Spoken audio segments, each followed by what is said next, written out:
माता पिता को बेटी के घर का भोजन क्यों नहीं करना चाहिए? यदि वह बेटी के घर का भोजन करते हैं तो उन्हें कौन सा पाप लगता है? भक्तों, आज हम आपके इस प्रश्न का उत्तर एक अत्यंत ही सुंदर कथा के माध्यम से जानेंगे। सतयुग के समय की बात है। गरुड़ देव जो भगवान विष्णु के वाहन और परम भक्त हैं, सदैव धर्म और शास्त्रों के रहस्यों को जानने के लिए उत्सुक रहते थे।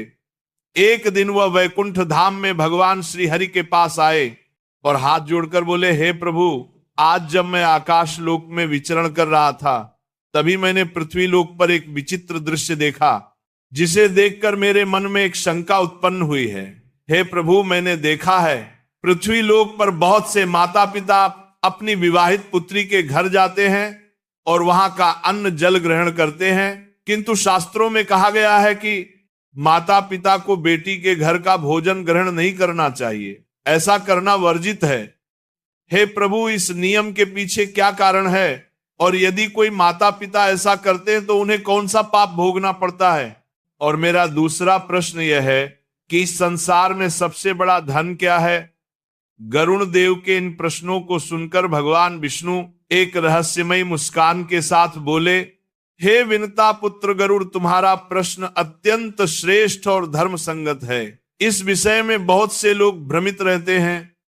शास्त्रों ने यह नियम केवल इसलिए नहीं बनाया कि बेटी के घर का अन्न अशुभ है, बल्कि इसके पीछे गहन सामाजिक और आध्यात्मिक कारण छिपे हैं। जब बेटी विवाह के बाद अपने पति के घर जाती है तो वह उस कुल की गृह लक्ष्मी बन जाती है। वह अपने पति के कुल धर्म और कुल मर्यादा की पोषक होती है। माता पिता यदि बेटी के घर भोजन करते हैं तो वे अन्न ग्रहण करके अनजाने में उस परिवार पर आश्रित होने का भाव उत्पन्न करते हैं। शास्त्रों में कहा गया है कि आश्रित भाव से खाया गया अन्न ग्रहण के समान होता है। माता पिता उस अन्न के क्षणी बन जाते हैं और यह क्षण उनके पुण्य का नाश करता है। यही कारण है कि इसे धर्मशास्त्र में अपात्र भोजन कहा गया है। हे गरुड़, यदि कोई माता पिता आवश्यकता या व्यवस्था के बिना बेटी के घर बार बार भोजन करते हैं तो उन्हें पितृक में कष्ट भोगना पड़ता है, उनके पुण्य क्षीण हो जाते हैं। इसलिए शास्त्र कहता है कि पुत्र दत्तम अन्नम पितृहितमम भवेत कन्या दत्तम अन्नम पापाय कल्पते, अर्थात पुत्र द्वारा दिया गया अन्न माता पिता के लिए पुण्यदायी होता है, परंतु कन्या द्वारा दिया गया अन्न पाप फल देने वाला होता है। हे विंतानंदन, मैं तुम्हारे इन सभी प्रश्नों का उत्तर एक कथा के माध्यम से देने जा रहा हूं, जिसे सुनने के बाद आपको आपके सभी प्रश्नों का उत्तर मिल जाएगा। भक्तों, कथा प्रारंभ करते हुए भगवान विष्णु जी बोले, हे गरुड़देव, प्राचीन काल की बात है। गंडक नदी के समीप वीरपुर नाम का एक राज्य था, जहां सुदर्शन नाम के एक प्रतापी राजा शासन करते थे। उनके राज्य में वैभव की कोई सीमा ना थी। सोने चांदी के असीम भंडार, अनगिनत दुर्लभ रत्न, हाथी घोड़ों और रथों से सुसज्जित विशाल सेना, एक दिव्य राजमहल जिनकी दीवारों पर स्वर्ण जड़ित नक्काशी दमकती रहती थी। संगमरमर के फर्श पर चलने से ऐसी प्रतिध्वनि होती मानो स्वयं गंगा की लहरें गूंज रही हो। राजमहल में सैकड़ों सेवक सेविकाएं चारों पहर सेवा में तत्पर रहते थे। दरबार इतना भव्य था कि जब राजा राज सिंहासन पर विराजमान होता तो राजपुरुषों, मंत्रियों और सेनापतियों की पूरी सभा सम्मान में झुक जाती। उसकी उपस्थिति से सभा कक्ष में मानो तेजस्विता की एक लहर दौड़ जाती। जब वह रथ पर सवार होकर नगर की गलियों में निकलते तो मार्ग के दोनों ओर खड़े नगरवासी पुष्प वर्षा कर उनका स्वागत करते। बालक रथ को देखकर हर्षित हो उठते और वृद्धजन आशीर्वाद बरसाते।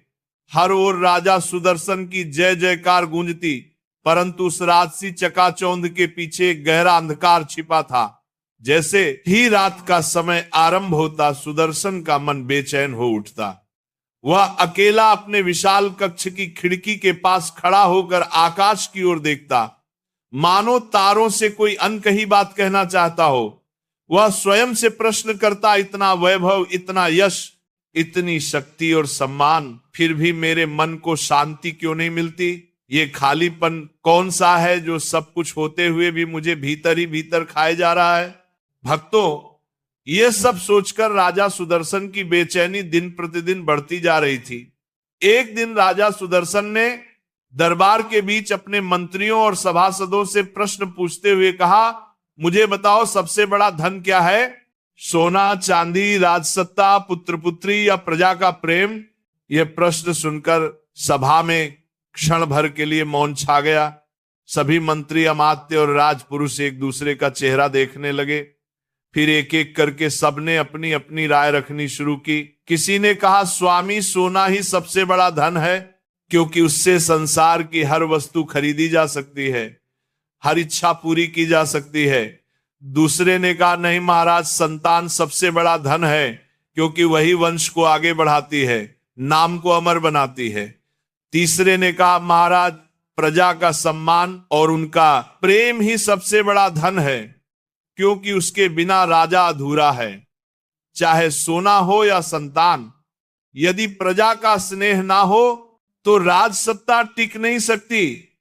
राजा सुदर्शन ने दरबार में उपस्थित सभी की बातें ध्यानपूर्वक सुनी, किंतु उनके हृदय को तृप्ति ना मिली। वह चुपचाप दरबार से उठे और अपने कक्ष की ओर चले गए। उसी रात राजा ने एक विचित्र स्वप्न देखा। स्वप्न में उसे एक वृद्ध साधु दिखाई दिए। उनके केश हिम के समान श्वेत थे, नेत्रों में असीम करुणा और मुखमंडल पर अद्भुत तेज झलक रहा था। वे किसी दिव्य प्रभा से आभासित प्रतीत हो रहे थे। साधु ने गंभीर स्वर में कहा, हे राजन, तू सोने, चांदी, रत्न और वैभव के सागर में डूबा हुआ है, परंतु सच्चे धन से अब भी वंचित है। वह धन ना तेरे खजाने में है, ना दरबार की चकाचौंध में, ना तेरे पुत्र पुत्रियों के स्नेह में।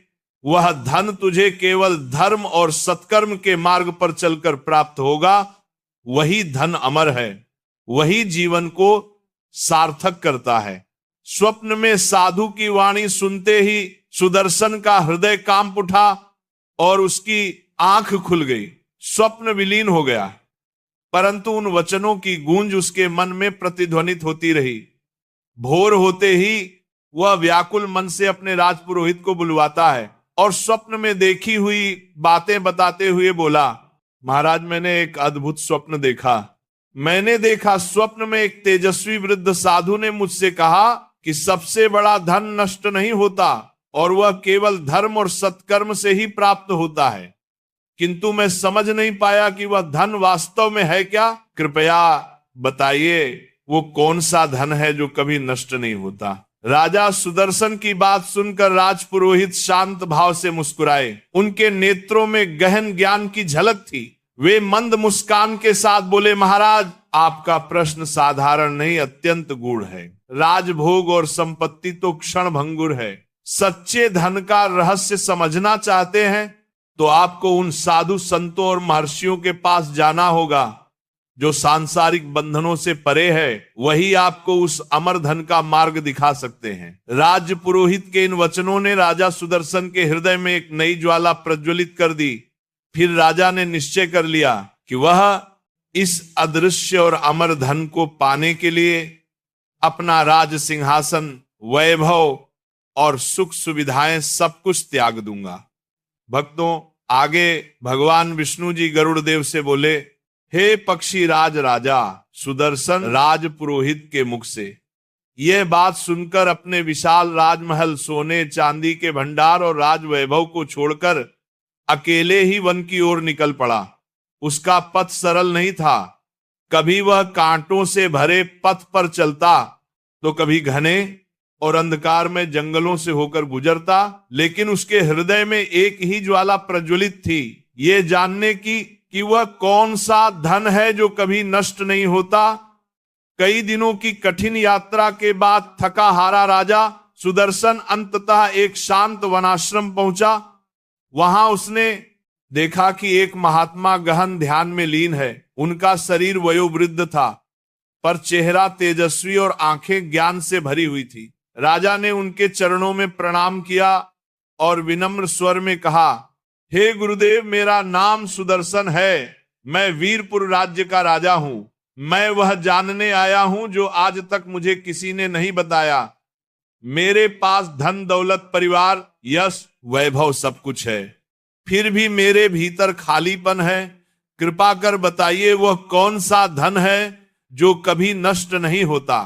महात्मा ने धीरे से अपने नेत्र खोले और शांत स्वर में बोले, हे राजन, तुम्हारे पास जो कुछ है वो समय का दिया हुआ है और समय जब चाहे छीन सकता है। सोना चांदी चोर ले जा सकते हैं, राजपाट विद्रोह से छीन सकता है, संतान मृत्यु से दूर हो सकती है, यश बदनामी से मिट सकता है, किंतु एक धन ऐसा है जिसे ना समय छीन सकता है ना मृत्यु, वह तुम्हारे साथ जाएगा। महात्मा के मुख से यह शब्द सुनकर राजा विस्मित होकर बोला, हे गुरुदेव, वह धन क्या है? महात्मा ने उत्तर दिया, राजन, उस धन को शब्दों में तुरंत नहीं बताया जा सकता, ये समझना पड़ता है अनुभव से। यदि तुम जानना चाहते हो तो तुम्हें एक कथा सुननी होगी। उस कथा में वह रहस्य छिपा है जिसे सुनकर तुम्हें मार्गदर्शन मिलेगा।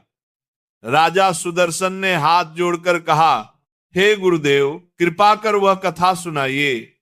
मेरे जीवन का उद्देश्य ही यही है। महात्मा ने मुस्कुराकर कहा, सुनो राजन, ये कथा है एक ऐसे साहूकार की जिसने धन के लिए सब कुछ त्याग दिया, परंतु अंत में समझ पाया कि सबसे बड़ा धन कुछ और ही है। महात्मा बोले, राजन, एक नगर में सुंदरम नाम का व्यापारी रहता था। उसके पास अपार संपत्ति थी, सोने चांदी के भंडार असंख्य, नौकर चाकर और व्यापार के इतने स्रोत की दिन रात धन उसके घर में बरसता था। नगरवासी उसे सम्मान से देखते और उसकी प्रशंसा करते, परंतु धन के अहंकार ने उसके भीतर कठोरता भर दी थी। सुंदरम अपने धन के बल पर गरीबों को दबाता, मजदूरों से अधिक काम करवाता और कभी किसी की मदद नहीं करता। उसे लगता था कि धन ही सब कुछ है और धन ही उसे अमर बना देगा। समय बीतता गया। एक दिन उसके नगर में महामारी फैली, लोग मरने लगे, नगर वीरान होने लगा। इस बीमारी की चपेट में धीरे धीरे उसका परिवार भी आ गया। उसकी आंखों के सामने उसके 2 बेटे और पत्नी चल बसे। सुंदरम लाखों स्वर्ण मुद्राएं खर्च करके वैद्य बुलाता, दवाएं मंगवाता, परंतु मृत्यु ने उसकी एक ना सुनी। हे राजन, इस घटना के बाद पहली बार उस व्यापारी को एहसास हुआ कि उसका धन कितना असहाय है। उसने सोचा, जो धन मेरे सामने खड़ा होकर मेरी रक्षा नहीं कर पा रहा, क्या वह सचमुच धन है? दुख और पछतावे में डूबकर वह नगर से बाहर निकल गया। रास्ते में उसे एक साधु मिले।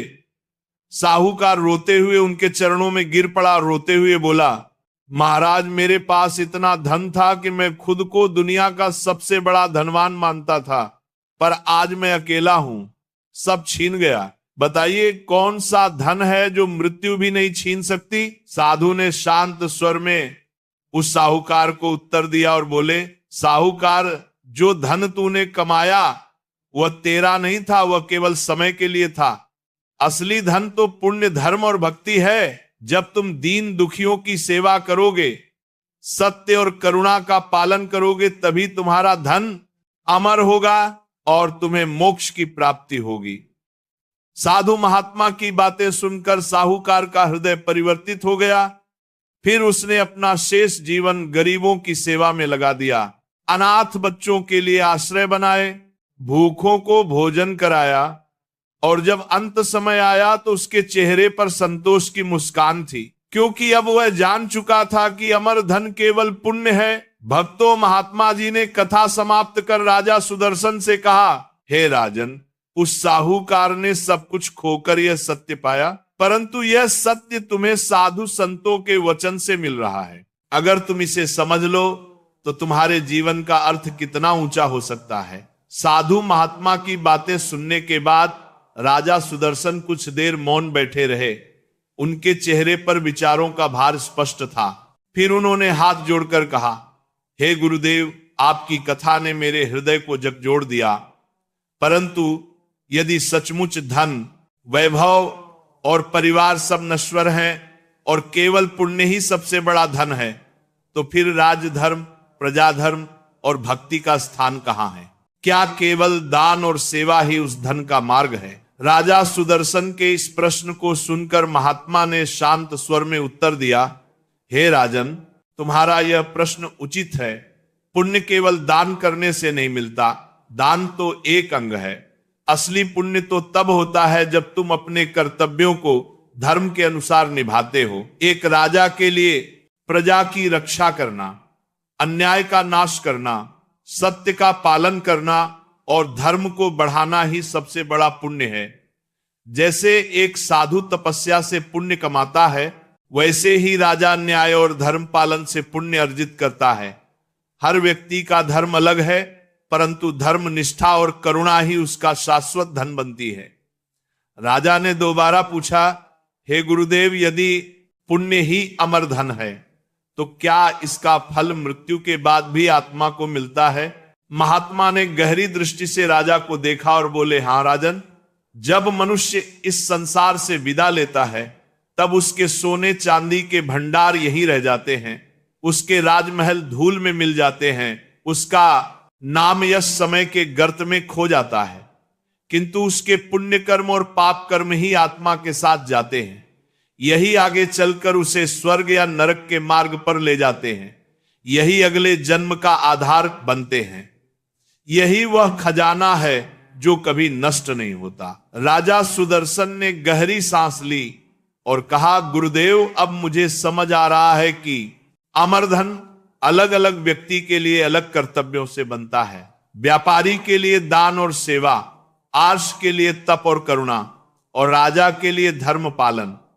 किंतु क्या इस मार्ग पर चलने के लिए केवल कर्म ही आवश्यक है या भक्ति भी उतनी ही जरूरी है? महात्मा मुस्कुराए और बोले, हे राजन, आपने बहुत गढ़ प्रश्न किया है।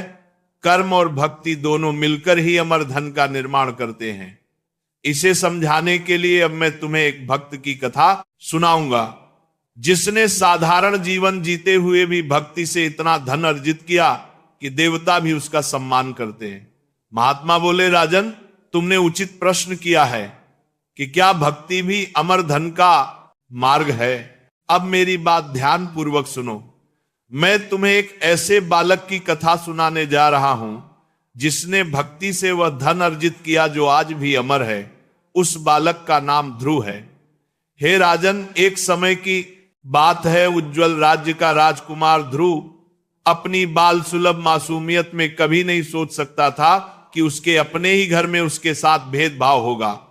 उसका हृदय राजमहल की चकाचौंध में नहीं बल्कि मां के स्नेह में बसता था। किंतु नियति ने जैसे उसकी बाल्यावस्था की कोमल भावनाओं को परखने की ठान ली।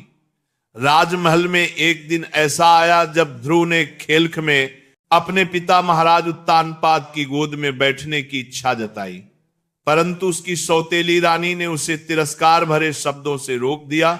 उस क्षण उसकी नन्ही आंखों में आंसू छलक आए। वह राजकुमार होकर भी अपने ही महल में अपमानित हुआ। रोते रोते जब वह अपनी माता सुनीति के पास पहुंचा तो अपने बेटे ध्रुव को इस प्रकार से रोता देख वह व्यथित हो उठी। उन्होंने बेटे के आंसुओं को पोंछते हुए कहा, बेटा, संसार का सुख चंचल है, राज सिंहासन भी टिकाऊ नहीं। यदि तुझे सच्चा सहारा चाहिए तो तुम भगवान की शरण में जाओ। वह तुम्हें ऐसा खजाना देंगे जिसे कोई छीन नहीं सकता, जो ना समय से मिटेगा ना मृत्यु से। माता के इन शब्दों ने बालक ध्रुव के हृदय को झकझोर दिया। उसी क्षण बालक ध्रुव ने निश्चय कर लिया कि वह राजमहल के सुख सुविधाओं को त्याग कर ईश्वर की खोज में जाएगा। एक रात चुपचाप वह महल छोड़कर घने अंधकारमय वन की ओर निकल पड़ा। वन का वातावरण भयावह था।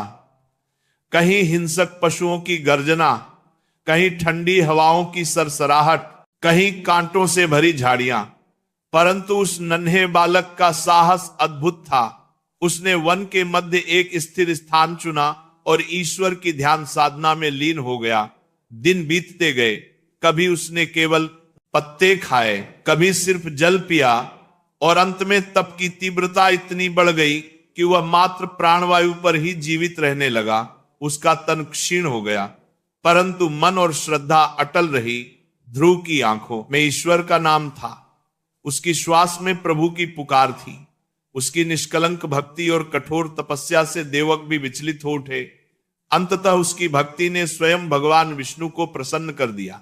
एक दिन भगवान विष्णु एक दिव्य प्रकाश के साथ उसके सामने प्रकट हुए और मधुर मुस्कान के साथ बालक ध्रुव से बोले, हे वत्स ध्रुव, तुम्हारी अटूट निष्ठा और भक्ति ने हमें प्रसन्न कर दिया है। मांगो, तुम्हें क्या वरदान चाहिए। भगवान श्री हरि के मुख से ऐसे शब्द सुनकर बालक ध्रुव ने हाथ जोड़कर विनम्र स्वर में कहा, हे प्रभु, मुझे ऐसा धन दीजिए जो कभी नष्ट ना हो। मुझे वह पहचान दें जो सदा के लिए स्थायी रहे। बालक ध्रुव की बात सुनकर भगवान विष्णु प्रसन्न होकर बोले, ठीक है वत्स, जैसा तुम चाहो। हम तुम्हें आकाश में वह अचल स्थान देते हैं जहां कभी क्षय नहीं होगा। आज से तुम ध्रुव तारा के नाम से संसार में जाने जाओगे। युगों युगों तक तुम्हारा नाम अमर रहेगा। आगे महात्मा जी बोले, हे राजन, आपने देखा कैसे एक छोटा सा बालक जिसने राजमहल की वैभवशाली सुविधाओं, सिंहासन और राज्य की चकाचौंध को ठुकरा दिया, उसने भक्ति के बल पर अमृता पाई। यही है असली धन। भक्ति और ईश्वर का प्रेम, ये धन किसी को दिखाई नहीं देता, परंतु जब ये मिलता है तो आत्मा शाश्वत हो जाती है। महात्मा ने आगे कहा, राजन, यही कारण है कि संत और भक्त कहते हैं कि सोना चांदी, सत्ता और परिवार सब क्षण भंगुर हैं, परंतु भक्ति और धर्म ही शाश्वत धन है। ध्रुव की तरह जिसने भक्ति को अपनाया उसका नाम आज तक अमर है। फिर राजा सुदर्शन ने हाथ जोड़कर कहा, गुरुदेव, अब मैं इस रहस्य को समझ गया। अब से मेरा जीवन इस अमर धन को अर्जित करने के लिए समर्पित रहेगा। मैं राज सिंहासन पर बैठकर केवल प्रजा के कल्याण, सत्य और धर्म के लिए कार्य करूंगा। यही मेरी सबसे बड़ी संपत्ति होगी। महात्मा मुस्कुराए और बोले, राजन, जब तुम इस मार्ग पर चलोगे तभी तुम्हारा जीवन सार्थक होगा। यही अमर धन का वास्तविक स्वरूप है। मित्रों, इस संसार का सबसे बड़ा धन ना सोना है, न राजपाट, न यश, न परिवार। सबसे बड़ा और कभी नष्ट ना होने वाला धन है धर्म, भक्ति और पुण्य से अर्जित अमर संपत्ति, जिसकी खोज हर आत्मा को करनी चाहिए। यही संसार का सबसे बड़ा और कभी नष्ट ना होने वाला धन है। यही धन मृत्यु के बाद आत्मा के साथ रहता है और यही सच्ची पूंजी है। आगे भगवान विष्णु गरुण देव से कहते हैं, हे पक्षीराज, अब मैं आपको आपके दूसरे प्रश्न का उत्तर देने जा रहा हूं कि माता पिता को बेटी के घर भोजन क्यों नहीं करना चाहिए। यदि वह ऐसा करते हैं तो उन्हें कौन से पाप लगते हैं। तो सुनो, प्राचीन समय की बात है। हिमालय की तराई में स्थित एक विशाल वन के बीच वट वृक्षों से घिरा एक शांत आश्रम था। वहां आर्षि अत्रिनाथ निवास करते थे। वेदों के झाता, धर्मशास्त्रों के मर्मज्ञ और अपने शिष्यों को सदाचार का उपदेश देने वाले संत थे। उनके आश्रम में सदैव हवन की सुगंध, वेद मंत्रों की ध्वनि और शांति का अद्भुत वातावरण व्याप्त रहता था। एक दिन प्रातः काल के समय जब आश्रम के मध्य में यज्ञ की अग्नि धक रही थी और शिष्य वेद पाठ कर रहे थे, तभी एक वृद्ध दंपत्ति वहां पहुंचे। उनकी आंखों में थकान और मन में व्याकुलता थी। आर्षनाथ ने उन्हें देखकर स्नेहपूर्वक कहा, आइए वत्स, आप दोनों कौन हैं? आपके मुख पर चिंता की रेखाएं देख मैं अनुमान लगाता हूं कि आपके मन में कोई शंका है। संकोच मत कीजिए, धर्म सभा में आए हैं, अपना दुख कहिए। तभी वृद्ध ने हाथ जोड़कर उत्तर दिया, हे गुरुदेव, हम मथुरा नगरी के निवासी हैं। जीवन का अधिकांश भाग बीत गया है। हमारे संतान में केवल एक ही बेटी है जिसका नाम माधवी। उसका विवाह एक समृद्ध व्यापारी परिवार में हुआ है। वह हमें बार बार अपने घर बुलाती है और प्रेम पूर्वक अन्न जल परोसती है। अब तक हम भी उसके प्रेम के कारण उसके घर का अन्न ग्रहण कर लेते थे, किंतु हाल ही में नगर के एक विद्वान ब्राह्मण ने हमें चेतावनी दी है और मुझसे कहा, हे वृद्धजनों, माता पिता को बेटी के घर का भोजन नहीं करना चाहिए। ऐसा करने से पाप लगता है और पितृक की क्षति होती है।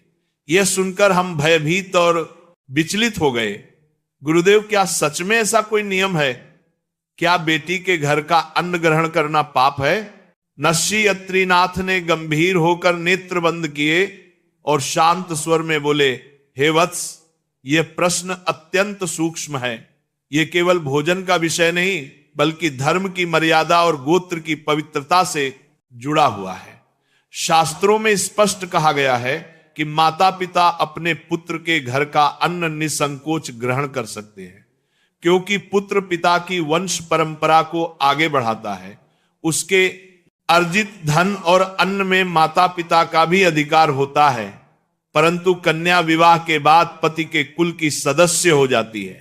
उसके द्वारा अर्जित धन और गृह उसके पति के कुल का अन्न कहलाता। इस संबंध में गरुड़ पुराण और मनुस्मृति में यह वचन आता है कि पुत्रस्य कृतं यत सर्वं पितुस्यात् तेन संयुक्तम कन्याया ग्रह भुक्तम तपर्गात्रम तु तद्भवेत दपम दे, अर्थात पुत्र के द्वारा अर्जित अन्न में पिता का अधिकार है, किंतु कन्या के घर का अन्न पराये कुल का माना जाता है। उसे माता पिता द्वारा ग्रहण करना धर्म के अनुरूप नहीं समझा गया। महात्मा की बात सुनकर वृद्धा ने चिंतित होकर कहा, हे गुरुदेव, यदि बेटी प्रेम से बुलाए और अपने हाथ